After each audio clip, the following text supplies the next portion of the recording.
Hey everybody, this is Brian Fromm and Aubrey Sampson. We're the hosts of The Common Good on AM 1160.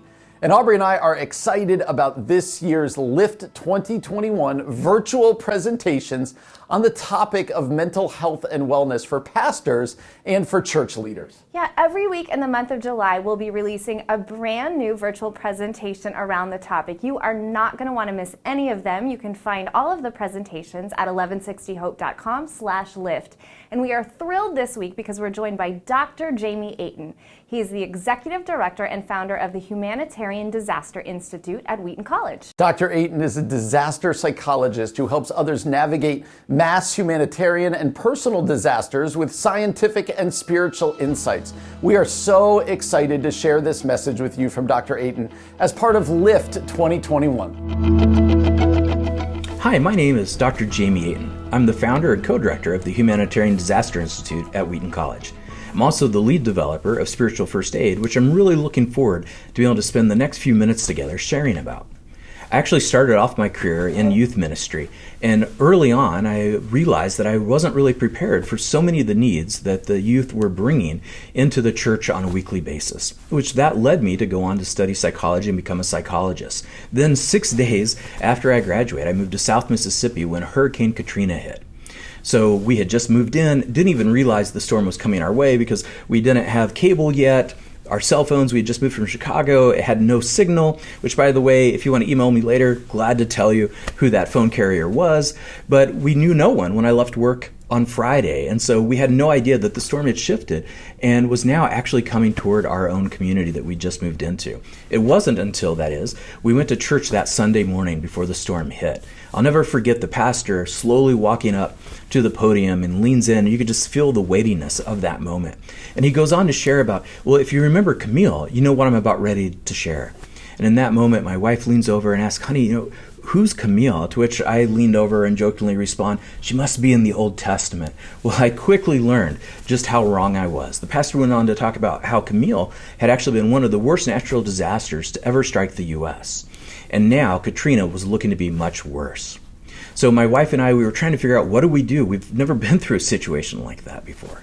And so we asked a few people in the pews. This one couple actually said, oh, don't worry about it. And they said, bless your heart, which, by the way, I found out was not a good thing. And I did get a lot of blessings my first year living there in Mississippi. But that's beside the point. So the couple went on to share with me and my wife that at worst, they said, it'll be like camping for maybe a couple of days. It's nothing to worry about. So we decided, okay, we're just overreacting. Let's go to the store, get a few items to be ready to kind of hold up if we have to. But as we pulled up to the drive to the different storefronts, we found that they were packed, but inside everything was emptied. People had already been stocking and buying, and that's when we realized, hey, maybe this is going to be worse than we thought. So we go back to my office where we have internet, and we see when we pull up my screen that famous NOAA satellite image that maybe you've seen of Hurricane Katrina, and it just totally engulfed my entire screen. And that's when we knew we were in trouble. So we decided to go home, pack up what we could in our tiny little silver car, and to start driving north to hopefully be able to find somebody that would take us in. But before doing that, I was trying to get our house ready. And I remembered all of these different commercials, and maybe you remember them as well. After 9/11, there were all these public service announcements of what to do in the event of a terrorist attack or a major disaster. And they talked about some supplies that you need to get ready. Well, I remembered those commercials. They had actually stuck with me. And so in that moment, before we pack up and leave, I'm going through all of our unopened boxes, trying to find the preparedness tools that I need. And then finally, I open up in the study the box that in it had the holy grail of preparedness. So I reach in and I grab it and I pull it out, and it's duct tape. And I remember standing there thinking, what on earth am I supposed to do with this duct tape? How am I supposed to stop a hurricane or respond to a hurricane? What is this even for? And in that moment, even though I had no idea about what to do with it, I do know something for certain. I felt helpless. I remember thinking, am I going to be okay? Is my family going to be okay? Is our home going to be okay? What do I do in this situation? Well, one of the things I experienced in my own career in ministry before becoming a psychologist, and even as a psychologist, has been these moments of helplessness, of wondering, is this person that I'm sitting across from going to be okay when they leave my office? What's going to happen to them when they go back to the community? And those types of questions have stayed with me. And so I've spent the last 15 years studying disasters, humanitarian crises, looking at mass shootings, and even responding to them all over the globe. I've even worked in civil war situations of going in and helping communities. But out of all of those experiences, I found that oftentimes what we found through our research that was most helpful was having a loving, caring individual in their life that could help support them. Now, by no means did that make all of the problems go away. But study after study that we've done, that we've seen when somebody has positive spiritual support in their lives, that it helps to decrease or protect them from a wider range of problems, from those problems of snowballing. And also, if we have positive spiritual support, that you might be able to help get that person connected to more in-depth resources for those that might need them. And so that's where the spiritual first aid comes in, and the BLESS method that we've developed based on these 15 years of research and rooted in biblical faith and principles. So let's jump in now to unpacking this BLESS method. Well, BLESS for us stands for the 5 core needs that most people have when they're facing a challenge in their life or a major crisis. And so BLESS stands then for belonging needs. It stands for livelihood needs, emotional needs, spiritual needs, and safety needs. You see, when we go through a major event or are facing some form of adversity, oftentimes those category of needs start to go unmet. And when they go unmet, it starts to lead discrepancies about maybe even what we think we know and what we feel toward God. Or it's a disconnect between our relationships, or it causes a disruption in our understanding of our own personalities and who we are and the world around us. And so the BLESS method helps us then to triage that, to in some ways you could say take duct tape and to be able to help hold that person together, that we're going to start to patch those wounds. And so once we've identified which of those 5 core needs, again, just to remind you, so those BLESS needs are belonging, livelihood, emotional, spiritual, and safety. And one of the things that we've seen from our research is you can tell that they're actually all interconnected, that they're all spiritual, and that all the needs interact with one another. Maybe you remember playing with a Rubik's Cube, or maybe you still do. Well, one of the reasons I don't like to do them is because I find them frustrating at times, because there's so many different issues. And oftentimes, though, when I've worked with others in times of crisis or emotional challenges, that their life looks a lot like a Rubik's Cube, that there's all these different problems, and I'm not quite sure, and they're not sure, how to start to pull them together and to solve that problem.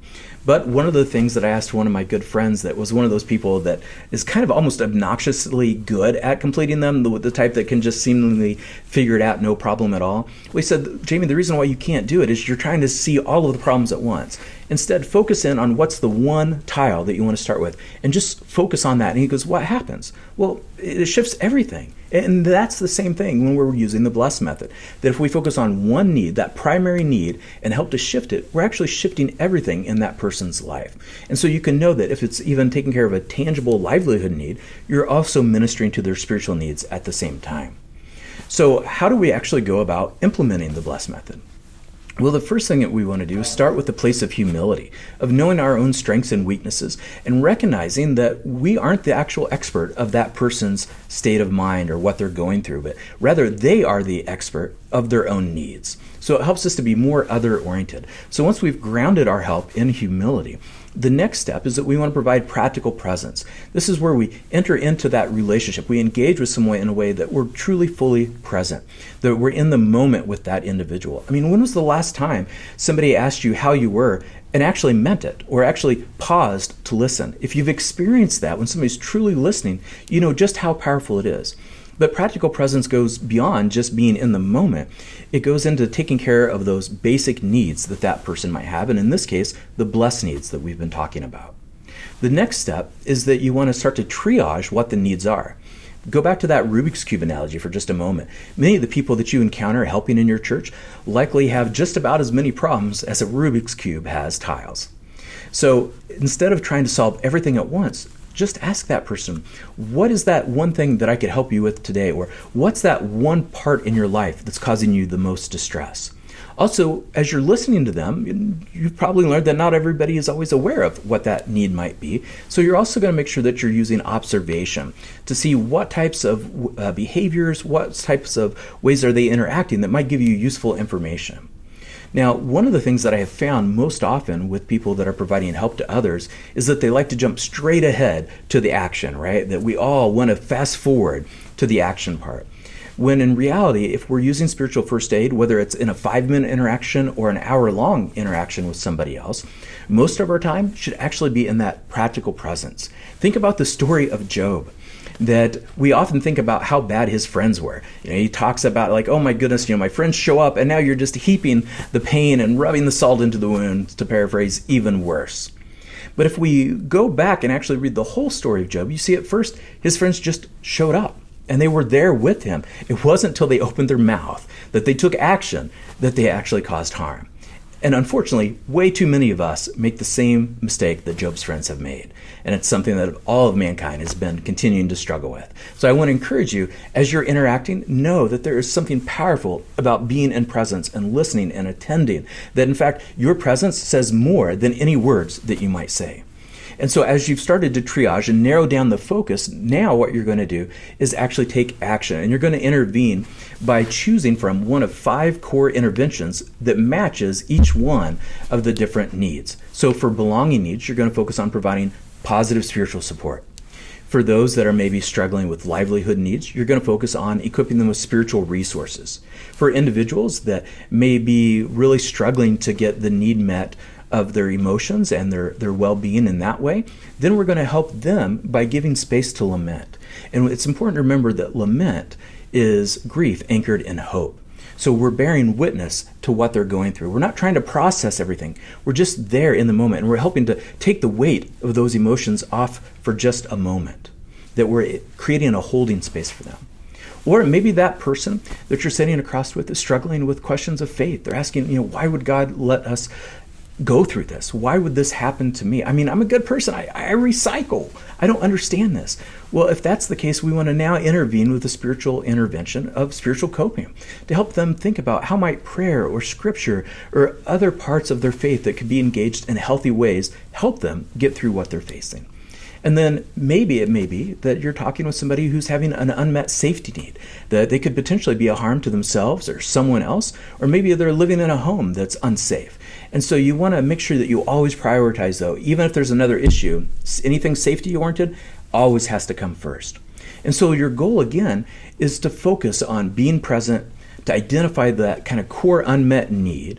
Then you do that through triage, and then you're going to pair it with one of those 5 interventions that's been shown through research to actually help reduce stress and meet those needs. And then if you have time, repeat. So if you're struggling to remember the different steps, another way to think about it is just all you have to do is remember 4 A's, that you want to start by attending. So that's our practical presence. Then we want to assess, and that comes through our triage. And then we want to act, which are our interventions. And finally, if you have time, maybe you've still got a few more minutes that you can meet with that person, or you have a chance to follow up again. That's when you do the last step, which is and repeat. So overall, I hope that you found this talk to be helpful. I know what it feels like to be in those situations when you feel helpless, both as a helper and as somebody in need of help. And I just want to end by saying thank you for being a part of this conference, because it means that you're the type of person that's wanting to help others. And the world is hurting, and we need people like you. So I hope that this becomes a helpful tool. And if it's something that you would like to learn more about, please visit our website at spiritualfirstaidhub.com.